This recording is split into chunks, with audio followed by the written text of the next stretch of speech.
আজকে জলপাইয়ের আচার বানাবো। কিছুটা জলপাই নিয়ে নিলাম।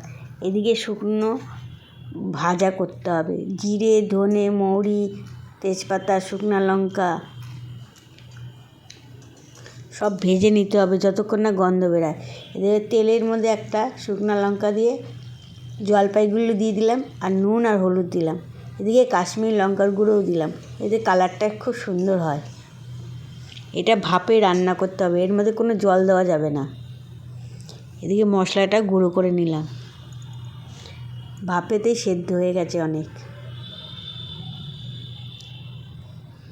বাড়িতে রসগোল্লা আসে, এই রসগোল্লার রস দিয়ে আমি আজকে বানালাম। রসগোল্লার রসগুলো না ফেলে দিয়ে এরকম আচার বানিয়ে রাখলে অনেক দিন ভালো থাকে। কোনো জল দেওয়া যাবে না, এই রসেতেই সব সেদ্ধ হয়ে যাবে।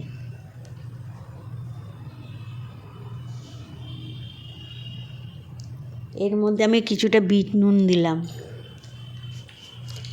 আবার চিনিও দিলাম, কিন্তু রস দিয়ে বেশি মিষ্টি হবে না বলে একটু চিনি আর একটু ভিনিগার দিলাম। ভিনিগার দিলে একদমই ছাতা পড়বে না, এই আচারটা অনেক দিন রাখা যাবে বাড়িতে। আর গরম মশলাগুলো দিয়ে দিলাম, ভালো মতো নাড়তে হবে, সব সময় নাড়াতে হবে। ভালো মতো কষিয়ে নিলে তৈরি হয়ে যাবে আজকে আচার জলপাই। বন্ধুরা, নিচে যেন না লেগে যায়, এটা খেয়াল রাখতে হবে। আজকে তৈরি হয়ে গেলে